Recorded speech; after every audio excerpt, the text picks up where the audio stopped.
بسم الله الرحمن الرحيم.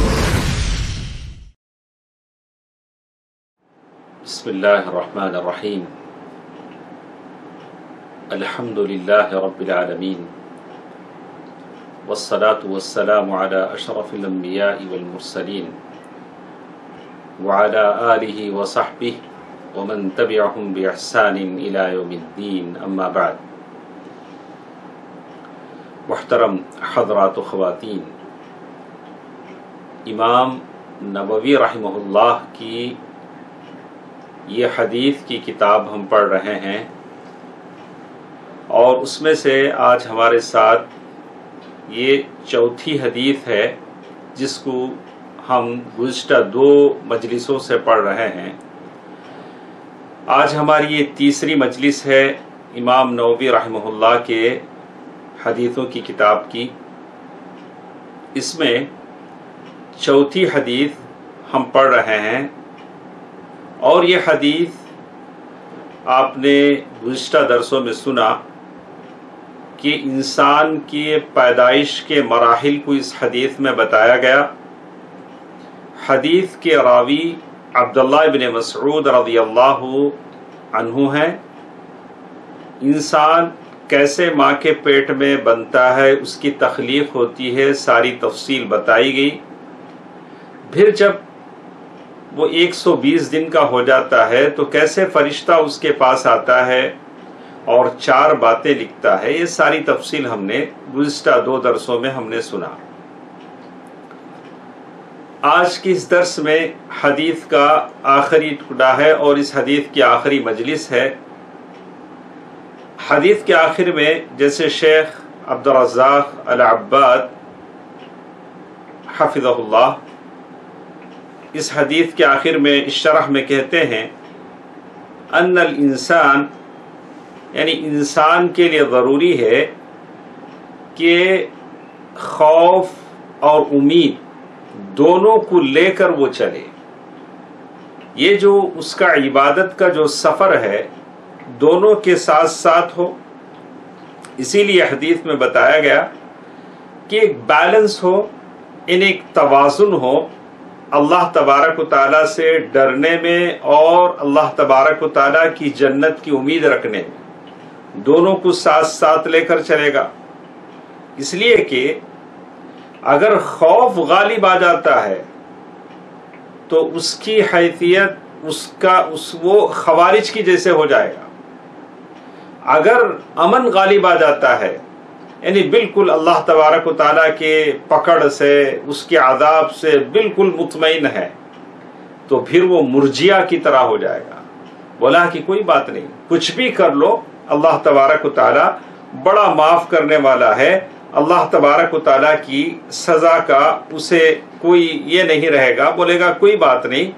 تو اسی لیے شیخ نے کہا کہ دونوں چیزیں برابر ہونی چاہیے، اس کی زندگی میں دونوں چیزوں کو برابر وہ لے کر چلے، تبھی وہ صحیح معنی میں اپنا یہ سفر پورا کر سکے گا۔ جیسے کہا کہ اگر اس کے اندر صرف ڈر زیادہ ہوتا ہے تو وہ خوارج کے مانند ہو جائے گا، جو معمولی گناہ کرنے والے کو، یا اصحابو کہا کہ گناہ کرنے والے ہمیشہ جہنم میں رہیں گے۔ اور اگر وہ اللہ تبارک و تعالیٰ سے بالکل امن میں ہو جائے گا تو اس کی حیثیت ان مرجیہ جیسے لوگوں کی ہو جائے گی جنہوں نے کہا کہ عمل کرنے کی ضرورت نہیں، ایمان ہے تو بس ہے۔ اگر ایمان ہے تو بس ہے، عمل کرنے کی کوئی ضرورت نہیں۔ تو اسی لیے شیخ نے کہا کہ دونوں چیزیں برابر برابر چلیں۔ اللہ تبارک و تعالیٰ کی بندگی جو بندہ کر رہا ہے، اللہ تبارک و تعالیٰ کی جہنم کا ڈر بھی ہو، اور پھر اللہ تبارک و تعالیٰ کی جنت کی امید بھی ہو، اور یہ دونوں چیزیں پرندے کے 2 پر کی طرح ہے۔ ابن قیم رحمہ اللہ فرماتے ہیں کہ اللہ تبارک و تعالیٰ سے محبت پرندے کی سر کی طرح ہے، اور خوف ایک پر کی طرح ہے، اور امید ایک دوسرے پر کی طرح ہے۔ اگر سر کاٹ دیا جائے تو پھر وہ پرندہ زندہ نہیں رہے گا. اگر محبت نہ ہو، اللہ تبارک و تعالیٰ سے محبت نہ ہو، دین سے محبت نہ ہو، رسول سے محبت نہ ہو، تو آدمی یہ سفر طے نہیں کر سکے گا. اور دونوں پر برابر ہوں تاکہ وہ صحیح معنی میں اللہ تبارک و تعالیٰ کی طرف اپنی عبادت کو صحیح معنی میں بجا لائے. جیسے ہم نے دیکھا کہ وہ آدمی جیسے 99 قتل کیا، لیکن وہ قتل کرنے کے بعد اس کے گناہ کو اللہ تعالیٰ نے معاف فرما دیا، اور جیسے ہی مرا فرشتے آئے کہا کہ جنتی ہے. تو دونوں چیزیں زندگی میں برابر ہونی چاہیے. اسی طرح ایک اور بات کہیں، جیسے کہتے ہیں کہ ایک آدمی تھا، جیسے اس حدیث کو ذکر کیا گیا کہ ایک آدمی تھا بنی اسرائیل میں. کہا کان رجل من بنی اسرائیل، بنی اسرائیل میں ایک آدمی تھا، اپنے کسی دوست کو ہمیشہ گناہ کرتے دیکھتا، بولتا کہ ہمیشہ گناہ کرتا ہے، بار بار ٹوکتا، ارے کیا کر رہا ہے، ایسا نہیں کرنا چاہیے، تو گناہ کر رہا ہے. تو باز آ جاتا، پھر گناہ کرتا. تو یہ جو اچھا جو نیک آدمی تھا، اس نے اللہ تبارک و تعالیٰ کی قسم کھائی. قسم کھا کر اس نے کہا واللہ لا یغفر اللہ لفلان، قسم خدا کی اللہ تبارک و تعالیٰ فلاں آدمی کو معاف نہیں کرے گا. قسم کھا کر اس نے کہا. اللہ اکبر، بہت بڑی بات تھی. اس نے قسم کھا کر کہا کہ اللہ تبارک و تعالیٰ فلاں آدمی کو معاف نہیں کرے گا. تو اللہ تبارک و تعالیٰ کو بڑا غصہ آیا. اللہ تبارک و تعالیٰ نے کہا من ذا الذی یتعلی علی، کون ہے جو میری قسم کھا کر کہتا ہے کہ میں کس کو معاف کروں کس کو معاف نہ کروں. معاف کرنے نہ کرنے کا حق اللہ تبارک و تعالیٰ کو ہے. تو اللہ نے کیا کیا، اللہ اغفر لفلان، وہ قسم کھا کر کیسے کہہ سکتا ہے کہ میں فلاں کو معاف نہیں کروں گا. اب ایسا ہوگا فإنی قد غفرت لہ وأحبطت عملک، میں نے اس آدمی کو معاف کر دیا اور اس کے سارے اعمال میں نے اکارت کر دیے. جو نیک تھا، جس نے قسم کھا کر کہا تھا کہ اللہ معاف نہیں کرے گا، تو اسی لیے اللہ تعالیٰ نے کہا کہ چلو میں اس کو معاف کر دیتا ہوں جو خطا پر خطا، گناہ پر گناہ کر رہا ہے، اور اس کو میں اس کے سارے عمل میں اکارت کر دیتا ہوں. ایسا نہیں ہونا چاہیے. ایک بندہ ہے، خطا ہو جاتی ہے، غلطی ہو جاتی ہے، پتہ نہیں اس نے اللہ تعالیٰ سے کتنے گڑ گڑا کر معافی مانگی ہو، توبہ کیا ہو، لیکن لوگ ہیں کہ ہمیشہ زندگی بھر کے اس لیے اس کو سرکل میں ڈال دیتے ہیں کہ یہ شخص ایسا ہے. ارے ایسا مت کہو. ایک شخص ہے، توبہ کر چکا ہے، اپنی غلطی پر ندامت کا اظہار کر رہا ہے، اس کا معاملہ اس کے اور اللہ تبارک و تعالیٰ کے بیچ میں ہے. بار بار اس چیز کو مت دہراؤ اور اسے مورد الزام نہ ٹھہراؤ، اس کو اللہ تبارک و تعالیٰ کے حوالے کر دو. تو معلوم یہ ہوتا ہے کہ شیخ نے جیسے کہا کہ زندگی میں دو باتیں ہیں، آدمی اللہ تبارک و تعالیٰ سے ڈرتا بھی رہے اور ساتھ ساتھ آدمی اللہ تبارک و تعالیٰ کی جنت کی امید بھی رکھتا رہے. اس کے بعد ایک اور چیز ہمارے ساتھ آئی، جیسے کہا کہ حسن خاتمہ کیا چیز ہوتی ہے. یہ حسن خاتمہ آدمی کی موت اچھی حالت میں ہو. کوئی سجدے کی حالت میں جاتا ہے، کوئی انتقال ہونے سے پہلے نیک اعمال میں حد سے زیادہ آگے بڑھ جاتا ہے، نیکی کرنے لگتا ہے، اپنے لوگوں سے معافی چاہ لیتا ہے اور اس کی نیکی کی یہ بڑھ جاتی ہے. یہ حسن خاتمہ ہے. حسن خاتمہ ہے کوئی سجدے میں، کوئی نماز میں، یا کوئی نیک عمل کرتے ہوئے موت کے آغوش میں چلا جاتا ہے. یہ حسن خاتمہ ہے. اسی لیے کہتے ہیں اللہ کے نبی صلی اللہ علیہ وسلم ہمیشہ اس بات کی دعا کرتے تھے کہ آدمی کی موت آدمی کی کلمہ شہادت پر موت ہو اور موت اچھی حالت میں ہو. آدمی کو اس سے اللہ تعالیٰ سے دعا کرتے رہنا چاہیے کہ اس کی موت اچھی حالت میں ہو. تو جیسے بتاتے ہیں کہ بہرحال انسان ہے انسان غلطی کرتا ہے، لیکن آدمی ہمیشہ اللہ تبارک و تعالیٰ سے امید رکھے۔ اللہ کے نبی صلی اللہ علیہ وسلم نے انتقال سے پہلے کہا کہ کوئی شخص اس حالت میں نہ مرے لیکن وہ اللہ تبارک و تعالیٰ سے اچھا گمان رکھتا ہو، وہ اللہ تبارک و تعالیٰ سے اچھا گمان رکھتا ہو۔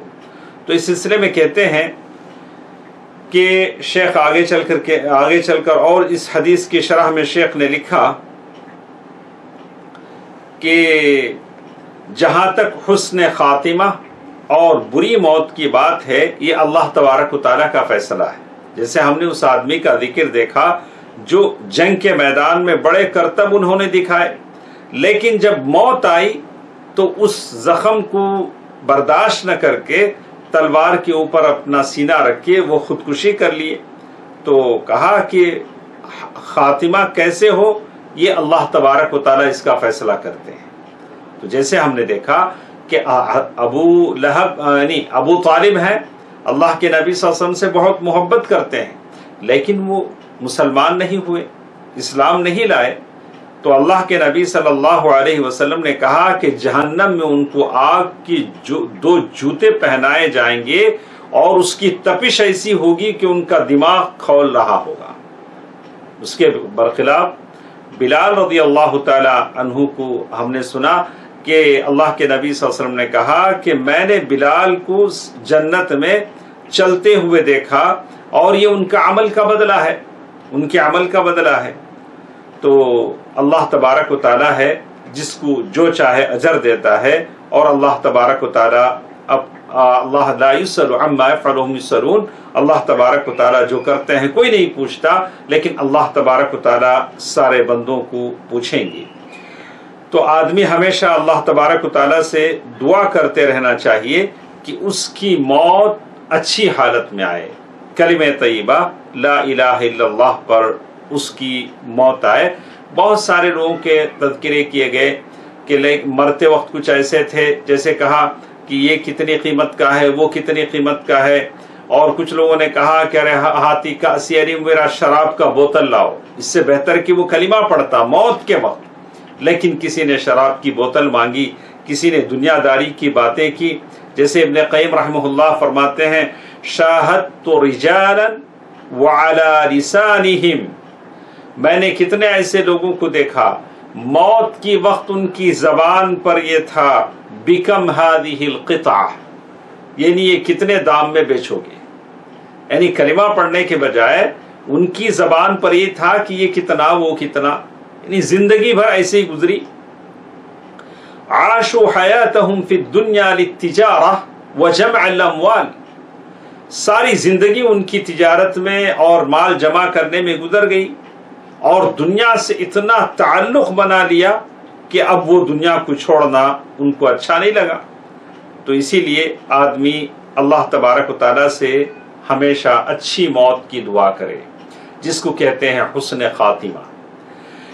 اللہ کے نبی صلی اللہ علیہ وسلم نے ایک مرتبہ فرمایا من احب لقاء اللہ احب اللہ لقاءہ، جو اللہ تبارک و تعالیٰ سے ملاقات کو پسند کرتا ہے اللہ بھی اس کی ملاقات کو پسند کرتے ہیں، اور جو اللہ تبارک و تعالیٰ سے ملاقات کرنا نہیں چاہتا اللہ بھی اس سے ملاقات کرنے کو ناپسند کرتے ہیں۔ یہ بات اللہ کے نبی صلی اللہ علیہ وسلم نے ام المؤمنین حضرت عائشہ رضی اللہ تعالی عنہ کے سامنے کہی، دوسرے لوگوں کے سامنے کہا۔ تو ام المؤمنین عائشہ رضی اللہ تعالی عنہ فرماتی ہیں فقلت یا نبی اللہ، اے اللہ کے نبی صلی اللہ علیہ وسلم، اللہ سے ملاقات سے ناپسند کرنے کا مطلب یہ ہے کہ موت کو ناپسند کرنا۔ ہم میں سے کون ہے جو مرنا چاہتا ہے؟ ہم سب تو موت کو ناپسند کرتے ہیں۔ اللہ کے نبی صلی اللہ علیہ وسلم نے فرمایا لیس کذالک، بات ایسی نہیں ہے، ولکن المؤمن اذا بشر برحمت اللہ ورضوانہ وجنتہ، لیکن مومن جب اس کو جنت کی بشارت دی جاتی ہے، وہاں کی نعمتوں کی بشارت دی جاتی ہے، تو وہ اللہ تعالیٰ سے ملاقات کو پسند کرنے لگتا ہے۔ اور جب کافر کو وہاں کی جہنم کے عذاب سے ڈرایا جاتا ہے تو وہ موت کو ناپسند کرتا ہے۔ بلال رضی اللہ تعالی عنہ کی موت کا وقت آیا، سکرات کی حالت میں آئے، ان کی بیوی وہاں ٹھہری ہوئی تھی، قریب تھی، موت کے وقت ایسے ہوتا ہے، سارے گھر والے جمع ہو جاتے ہیں۔ تو بیوی نے اپنے شوہر کو سکرات کی حالت میں دیکھا تو کہا واہ مصیبتا، ارے کیا مصیبت آئی ہے، کتنا اندوہناک مرحلہ ہے، واقعی اندوہناک مرحلہ۔ کیا بیوی کے سامنے شوہر کا انتقال ہو رہا ہے تو ایک عورت کے لیے واقعی اندوہناک اور غمناک موقع ہے۔ فیقول، تو بلال رضی اللہ تعالی عنہ نے کہا قولی وا فرحتا، میری بیوی تم بولو کیا خوشی کا موقع ہے، کیا خوشی کا موقع ہے۔ غدا نلقی الاحبۃ محمدا وصحبہ، ارے آج میں مر جاؤں گا، کل پیارے نبی اور صحابہ سے ملاقات کروں گا۔ اللہ اکبر۔ یہ موت جس کو سمجھتے تھے کہ اللہ سے ملاقات کا ذریعہ ہے، اللہ کے نبی صلی اللہ علیہ وسلم سے ملاقات کا ذریعہ ہے، صحابہ اکرام سے ملاقات کا ذریعہ ہے۔ جیسے کہتے ہیں حذیفہ بن یمان رضی اللہ عنہ، صاحب سر رسول اللہ صلی اللہ علیہ وسلم، اللہ کے رسول صلی اللہ علیہ وسلم بھید کی ساری باتیں ان کو بتایا کرتے تھے۔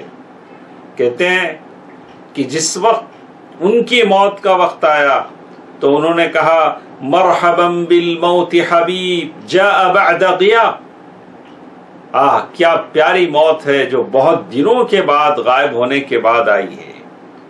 تو کہتے ہیں یہ وہ لوگ تھے جو حسن خاتمہ کو پسند کرتے تھے۔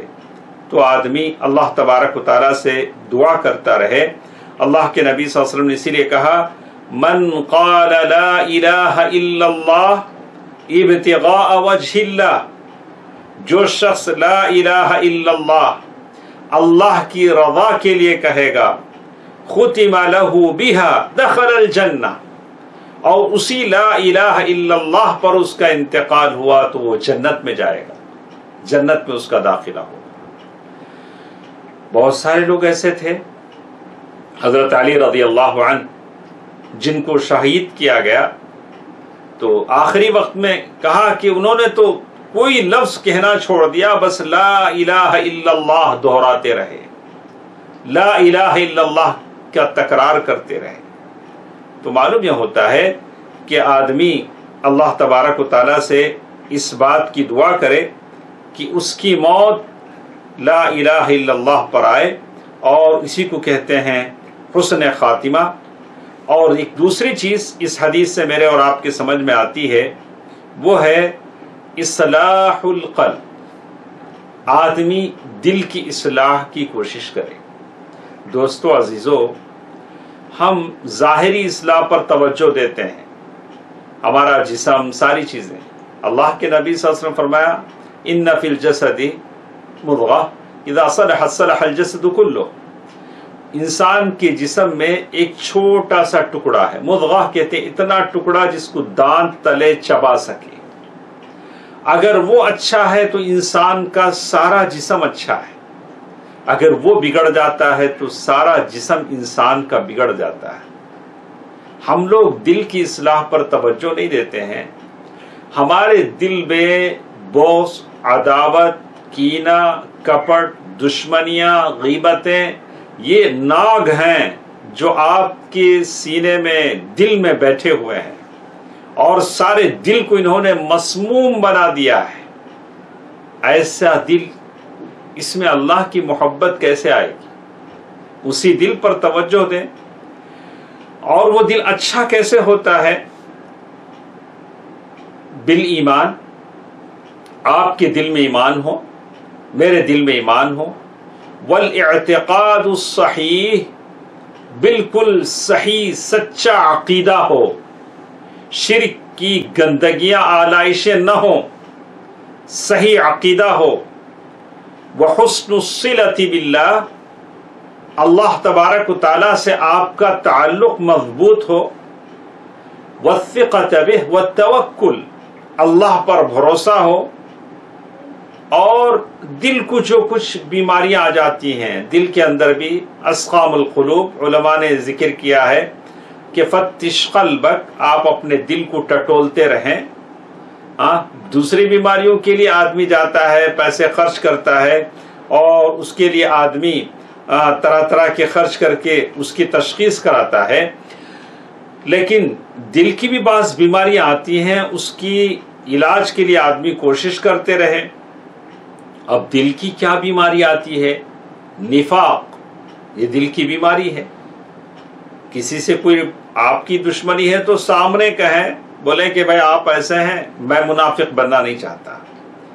بہت سارے منافق ہیں اسلام کے معاملے میں، دوسرے معاملے میں، تو آدمی اس کو دور کرنے کی کوشش کرے۔ میرے نبی صلی اللہ علیہ وسلم اس لیے دعا فرماتے تھے، اللہم آتی، دیکھیے کیا پیاری دعا اللہ کے نبی صلی اللہ علیہ وسلم کرتے تھے، اللہم آتی نفوسنا تقواہا، اے اللہ ہمارے نفسوں کو متقی بنا دے، تقوی والے بنا دے، اس لیے کہ یہ نفوس اللہ نے پیدا کیے ہیں، اللہ نے بنائے ہیں، اس کو اچھا بنانے کا کام صرف اللہ سے ہو سکتا ہے، آپ اور ہم نہیں بنا سکتے۔ وَزَكِّهَا، یا اللہ اسے پاک کر دے، وَأَنْتَ خَيْرُ مَنْ زَكَّاهَا، یا اللہ تو ہے جو پاک کر سکتا ہے، أَنْتَ وَلِيُّهَا وَمَوْلَاهَا، یا اللہ تو اس نفس کا ولی ہے اور تو اس کا آقا ہے۔ تو اللہ کے نبی صلی اللہ علیہ وسلم اس دعا کو کرتے تھے، تو آدمی اگر یہ دعا بار بار پڑھتا ہے تو ضرور اس کا خاتمہ بالخیر ہوگا۔ اسی لیے ابن قیم رحمہ اللہ کہتے ہیں، ایک اس بات کو اچھی طرح سنیں، ابن قیم رحمہ اللہ الجواب الکافی میں بعض اہل علم سے نقل کرتے ہوئے کہتے ہیں، لا يعرف، کسی ایسے آدمی کو ہم نے نہیں دیکھا جس کا عقیدہ اچھا تھا، جس کے ایمان میں استقامت تھی، اس کی موت بری ہوئی ہو، ایسا کبھی ہم نے نہیں دیکھا۔ یہ اور بات کہ دنیا کے لیے کوئی اپنا بھیس بدل لے، جیسے لوگ ہیں یہ اس میں رہتے ہیں، دیکھتے ہیں اس میں زیادہ نہیں چل رہا ہے تو اپنا ٹریک بدل لیتے ہیں، اور آدمی ایسا اگر بدل لیتا ہے، نفاق کا دامن پہنا ہوا ہے، اگر ایسے ہے تو بات الگ ہے، لیکن اگر کوئی صحیح عقیدے والا ہے اور اس کے اندر استقامت ہے، تو ابن قیم رحمہ اللہ نے کہا کہ ایسا ہرگز نہیں ہو سکتا کہ اس کی موت بری آئے، اس کی موت بری ہو، ایسا نہیں ہو سکتا۔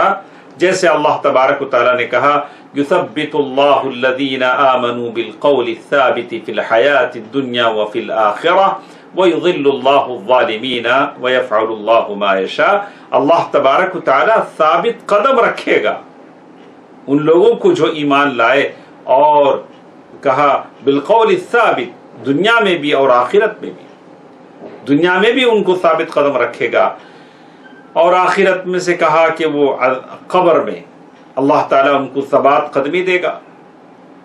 تو یہ اس حدیث 40 النوویہ، امام نووی رحمہ اللہ کی کتاب سے حدیث نمبر 4 کی یہ باتیں تھیں۔ اس میں ہم نے بہت ساری باتیں سنی، انسان کے تخلیق کے مراحل سنے، اور پھر فرشتہ 4 باتوں کو لکھتا ہے وہ سنا، اور پھر کہا کہ انسان نیک رہتا ہے، پھر اچانک اس کے اور اس کے موت کے بیچ میں 1 گز زمین رہ جاتی ہے، جگہ رہ جاتی ہے، اس کی تقدیر اس کے عمل پر غالب آ جاتی ہے، بڑی تفصیل ہم نے سنی۔ اور آخر میں ہمارے پاس 7 منٹ کا وقت ہے، انشاءاللہ آخر میں ہم اس حدیث کا خلاصہ سنیں گے، غور سے سنیں اس حدیث میں کیا کیا باتیں ہمارے پاس آئی ہیں۔ سب سے پہلی چیز، بیان اطوار خلق الانسان فی بطن امہ، انسان کی تخلیق کے مراحل بیان کیے گئے کہ ماں کے پیٹ میں بچہ کیسے کیسے اپنی ہیئت شکل بدلتا ہے، نطفہ، علقہ، مضغہ، یعنی 40 دن 120 دن میں بچہ ماں کے پیٹ میں مکمل ہوتا ہے. 120 دن کے بعد فرشتہ اس کے پاس آ کر 4 باتیں اس کے تعلق سے لکھتا ہے. یہ باتیں ہم نے سنا.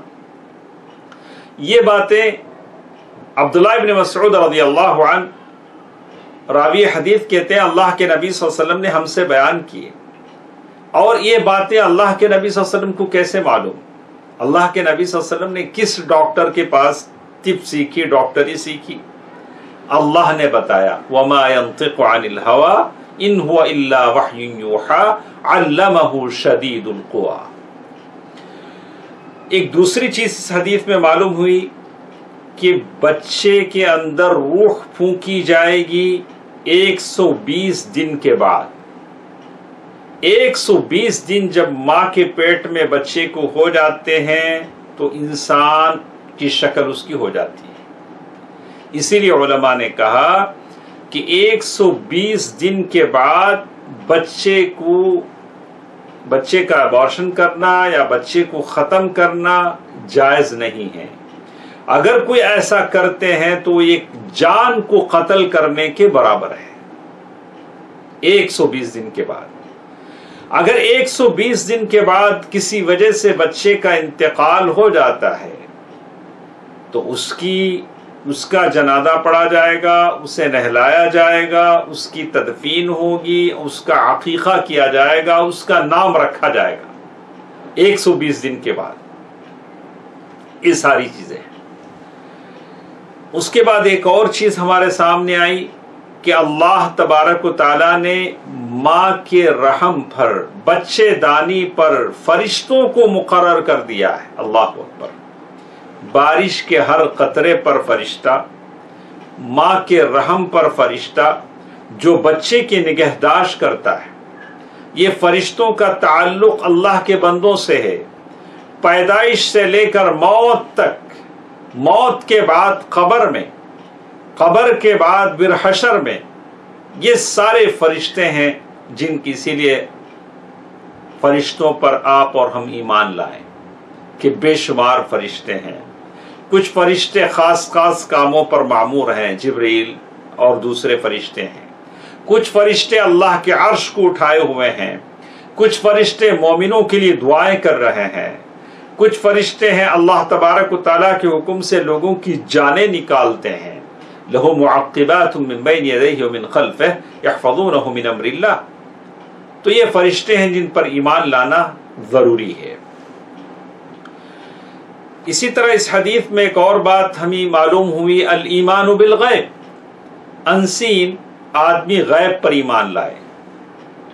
ماں کے پیٹ میں جو کچھ ہوتا ہے اس زمانے میں کسی نے نہیں دیکھا. اللہ کے نبی صلی اللہ علیہ وسلم نے بتایا، مانا، صحابہ کرام نے مانا، کسی نے کوئی سوال نہیں کیا. اور اللہ کے نبی صلی اللہ علیہ وسلم نے غیب کی باتیں بتلائیں، اور اس کے بعد غیب کی باتیں بتلائی گئی. اللہ کے نبی صلی اللہ علیہ وسلم نے جو کچھ کہا وہ غیب ہے، کوئی نہیں جانتا ہے. اور جو 4 باتیں وہ انسان کے تعلق سے لکھی جاتی ہیں وہ غیب ہے، کوئی نہیں جانتا کہ وہ کہاں مرے گا اور وہ کتنا کھائے گا، کیسے ہوگا. یہ ساری غیب کی باتیں ہیں جن کو جاننا ضروری ہے. اور اسی طرح الایمان بالقدر، اس حدیث میں ایک اور بات ہمارے سمجھ میں آئی کہ تقدیر پر ایمان ضروری ہے. تقدیر یہ بھید ہے، ہم نے بڑی تفصیل سے پڑھا کہ ایک تقدیر عام ہے جو اللہ تعالیٰ نے آسمان و زمین کے پیدا کرنے سے 50,000 سال پہلے لکھ دیا. کتب اللہ مقادیر الخلائق قبل 50,000 سنہ. اور اس کے بعد تقدیر عمری ہے، ہر انسان کی تقدیر لکھی جاتی ہے جو جب وہ ماں کے پیٹ میں ہوتا ہے. 120 ڈیز کے بعد، 120 دن کے بعد ماں کے پیٹ میں اس کی تقدیر لکھی جاتی ہے. تقدیر حولی سال بھر کی تقدیر ہوتی ہے، جب لیلۃ القدر کا موقع آتا ہے تو سال بھر کی تقدیر لکھی جاتی ہے. اس کے بعد الگ الگ چیزیں علماء نے کہی ہیں، لیکن یہ مشہور باتیں ہیں. کہا کہ تقدیر پر ایمان آدمی کا ہونا چاہیے، اور یہی ایمان ہے، اس کے بغیر اس کا ایمان مکمل نہیں ہو سکتا. اور جیسے تقدیر کے مراتب ہم نے کہا کہ العلم، اللہ تعالیٰ ساری چیزوں کو جانتا ہے، اللہ کا علم ازلی ہے.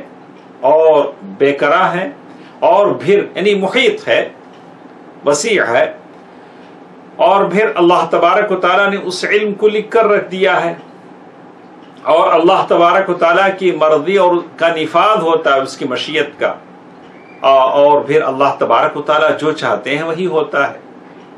تو یہ تقدیر کے معاملے میں آدمی کو یہ ساری معلومات ہونی چاہیے۔ اس کے ساتھ ساتھ کہ یہ بات بھی بتائی گئی کہ اعمال کا دار و مدار خاتمے پر ہے، کہ کس طرح آدمی کا خاتمہ ہوتا ہے۔ آدمی بھلے نیک ہو، صالح ہو زندگی بھر، لیکن یہ دیکھا جائے گا کہ خاتمہ کیسے ہوا۔